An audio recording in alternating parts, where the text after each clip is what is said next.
BJP का काम ही यही है कि किसी भी तरीके से किसी भी पार्टी को तोड़ दे और उसके बाद उस पार्टी की जो है उनको विलय कर ले। वो करता यही है क्योंकि जिस तरीके से पहले आपने महाराष्ट्र के अंदर देखा होगा कि महाराष्ट्र में उन्होंने क्या करा था, पहले उन्होंने पार्टी तोड़ा, फिर उसके बाद उन्होंने क्या करा, उसी पार्टी का जो उनको क्या नाम है शिंदे को पहले सीएम बनाया और उसके सेकंड टाइम शिंदे को भी साइडलाइन कर दिया। तो इनका काम यही है। और जो आप कह रहे हैं आम आदमी पार्टी की जो बात कह रहे हैं, आम आदमी पार्टी में जिस तरीके से राघव चड्ढा ने जिस तरीके से काम किया है, राघव चड्ढा वही इंसान है जिसको अरविंद केजरीवाल ने आंखों का तारा बना के रखा था।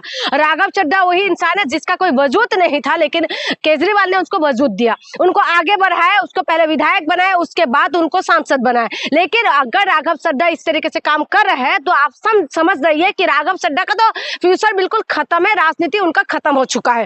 क्योंकि आपको क्या लगता है कि आम आदमी पार्टी से स्वाति महवाल भी थी, किस तरीके से उनको पीटा गया था आम आदमी पार्टी अरविंद केजरीवाल के घर पर, ये आप भूल गई? मैं सब कुछ मुझे याद है।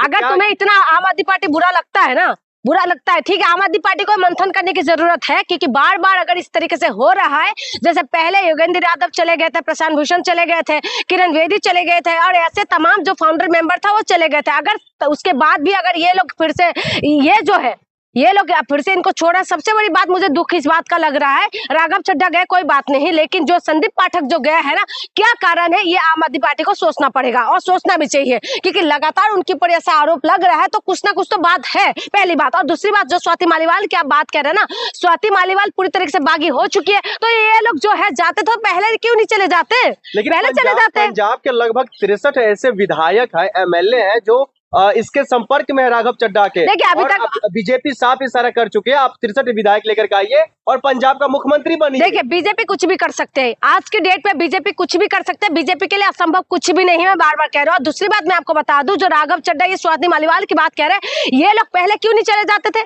ये पहले छोड़ देना चाहिए था ना। ये लोग क्यों नहीं छोड़ रहे थे, इसीलिए नहीं छोड़ रहे थे क्योंकि इनको पता है कि राज्यसभा का जो है संसदीय जो उनका सीट है वो चले जाते, इसीलिए तो ये लोग नहीं छोड़ रहे थे। राजनीति में सब आगे बढ़ना चाहते हैं, वो भी मुख्यमंत्री बनने जा रहे, पंजाब के इसमें गलत क्या है? एक बात बताइए, राजनीति के अंदर जो किसी वजूद में नहीं था उस बंदे को लोकसभा हारा एक बार, फिर उसके बाद विधानसभा सुरक्षित सीट से उसको जिताया आम आदमी पार्टी आम आदमी पार्टी केजरीवाल के नाम से वोट मिला था। और उसके बाद जीतने की बात क्या करा उसने, वो फिर उसके बाद राज्यसभा का सांसद बना दिया था, वो विधायक भी बना, फिर सांसद भी बन गए। और उसके बाद ही इनका देखिए ना, जिस वक्त पार्टी ने तुम्हें इतना कुछ दिया है उस वक्त पार्टी के साथ खड़ा होना चाहिए, ये तुम्हें जाके ऑपरेशन करना चाहिए। ऑपरेशन तो ऐसा ऑपरेशन किया कि उसके बाद इनके जो मोदी वाला चश्मा इनकी आंखों में लग गया, उसके बाद इनको कुछ भी नहीं दिखाई दे रहा है। और आपको मैं बताते चलूं कि ये जितना भी सांसद बीजेपी में मिले हैं, इनकी फ्यूचर पूरी तरीके से खत्म है, आप देख लीजिएगा। क्या छोड़ दीजिए, राज्यसभा सांसद 7 से 8 उसमें जो शामिल हुए, लेकिन अभी का जो दौर है वो 63 विधायक संपर्क में है, इसका क्या मुख्यमंत्री नहीं बनना चाहिए? देखिए इस वक्त के मैं बता दूं, मुख्यमंत्री बने या ना बने उससे मुझे मतलब नहीं है, मुझे मतलब है कि जनता को ये समझना पड़ेगा जनता ने वोट किस नाम से दिए थे।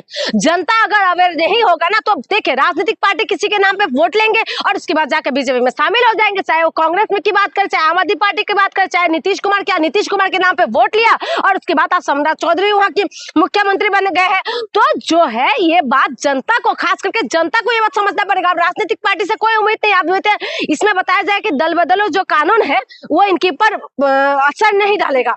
तो ये लोग पूरी तरह से दिमाग लगा के काम कर रहा है। आपको क्या लगता है कि राघव चड्ढा अभी जाके मिले हुए, ये जब अरविंद केजरीवाल जेल के अंदर गए थे, उससे पहले जब सत्येंद्र जैन गए थे, उसके बाद ही इनकी जो जल बोर्ड की चेयरमैन थे, उस वक्त भी बताया जा रहा था किसी डायरी में इनका नाम आए थे और उस वक्त से ये डरे हुए थे और इनकी रीढ़ में वो दम ही नहीं है कि ये जेल के सलाखों के पीछे जाए और सच्चा नेता बन के उभरे, जैसे मनीष सिसोदिया उभरे, संजय सिंह उभरे हैं, तो इनकी रीढ़ के अंदर तो दम ही नहीं है। तो इसी वजह से मैं बताती हूँ कि इसी वजह से राघव चड्ढा किसी भी एंगल से कोई जनाधार इनके पास नहीं है और इन्होंने जो काम किया है ये गलत किया है, ये सिर्फ और सिर्फ सीट बचाना। आज कह रहे कि जनता हमारे साथ में है,